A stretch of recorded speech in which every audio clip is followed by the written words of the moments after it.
Your news for the state of Tennessee in about 10 minutes. Tennessee in 10 starts now. Good morning. Thanks for joining us for Tennessee in 10. I'm Amanda Hera. Today expected to be another contentious day at the State House. Senate leaders are set to talk about a bill that would dismantle diversity, equity, and inclusion programs at local governments and schools across Tennessee. The bill advanced last week following passionate outbursts from lawmakers.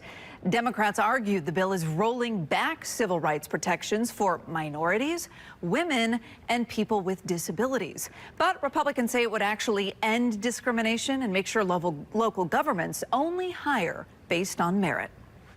By the way, if DEI stood for diversity, excellence, and inclusion, it'd be perfectly fine. But it stands for diversity, equity, and inclusion, which is a communist socialist principle that is racist in its very core. What are you talking about? With socialism, communism, he's throwing words out there. It's like woke. He's showing you all shiny objects to get off the fact that he manipulated this process today because he didn't want to hear the truth. Again, the Senate set to discuss the DEI bill this morning. We're going to be there, and we'll keep you posted on what happens. Well, the corruption trial of former Tennessee House Speaker Glen Casada and his chief of staff, Cade Cothran, this starts tomorrow. They face 20 federal charges for bribery, wire fraud, and money laundering. Cothran is accused of creating a company under the fake name Phoenix Solutions. Casada allegedly helped award that company government contracts, making them both tens of thousands of dollars. Both could face up to 20 years in prison if they're found guilty. At least 20 Republican House members, including Speaker Cameron Sexton, are expected to testify. Well, Tennessee has its first ever chief immigration officer. The governor appointed Ryan Hubbard to lead Tennessee's centralized immigration enforcement division. In January, leaders passed a bill that would provide incentives for promoting the enforcement of federal immigration and criminal penalties, and the removal of city and county officials who adopt sanctuary policies. Hubbard's job will be to identify violent criminal offenders who are in the state illegally or anyone who has final orders for removal. Well, 3 bears after a woman says she was bitten and dragged from her front porch. This happened in Sevier County last week. Wildlife agents say when officers got to the home, they found a woman and a bear, and then another bear stuck in a trap.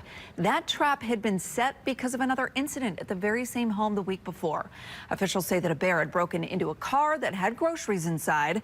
Officials say because of the bear's behavior, all of them had to be euthanized. The Tennessee Wildlife Resources Agency says the animals had become food conditioned and were growing bold. They say once a bear is bold enough to be around people, it becomes a problem. A bear who's willing to break into a car to just try and find some food, whether even not there's food in it at the time, sometimes there is food, sometimes not, is willing to break into a house, is willing to break into garages. You know, the property damage alone is kind of justifiable for euthanizing these bears in these situations, but ultimately there's a level of threat to human safety that people don't want to take a chance with.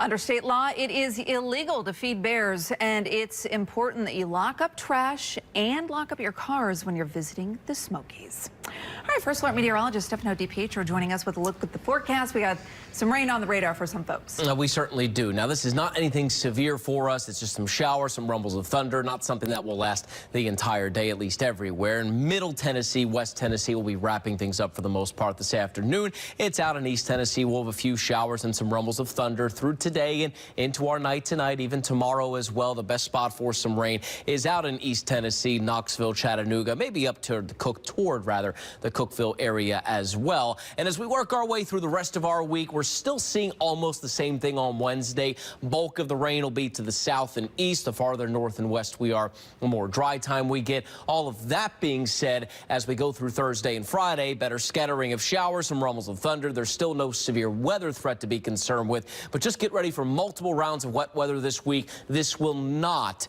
cause any major flooding issues, with most of the state, Amanda, only going to get between about 1 to 2 inches of rainfall. Small plane made an emergency landing in West Tennessee. The Tipton County Sheriff's Department says it happened in a field behind homes in Covington. The pilot is stable. The FAA now investigating what caused that crash. A Clarksville man says he has traces of E. coli in his system after flooding pushed sewage into his backyard. His family lives in Clarksville, Montgomery County, closest to the sewage pump. They were told when they bought the home flooding wouldn't be an issue, but their backyard is flooded twice already this year. He says the sewage pump behind his home malfunctioned, sending hazardous material into his backyard and home. He found out after he started feeling sick as he was cleaning up. All of a sudden I got real dizzy and I got chills, and I just started shaking real bad, and I ended up going to bed, and I just passed out and didn't know anything that was going on. And then I went and had labs done, and they said that I had a little bit of E. coli in my system. Well, the city tells us there are no plans to send money from the budget to emergency relief. They're hoping for a disaster declaration from FEMA. The county approved $500,000 for repairs, admitting to pumping water into one of the neighborhood's basins, which later overflowed and flooded homes. But that was only for the subdivision, which is outside of city limits. Well, a daring rescue out of Smith County after 3 kayakers were stranded in the Caney Fork River Saturday afternoon. This is in the Happy Hollow area of Smith County. Rescue crews say one kayak flipped, and when the others tried to help, they overturned as well. When rescue crews arrived, they found all 3 hanging onto tree roots right near the riverbank. Crews were able to pull them all to a lower spot upstream. The kayakers had been in the water for about an hour and were cold and weak, but did not have to go to the hospital. Officials say this could have been much worse if they hadn't been wearing those life jackets. Well, thanks for watching Tennessee in 10. We're going to send you back to Local News Live, our parent company's streaming news service. This is Tennessee in 10, streaming your news and weather across the state in about 10 minutes.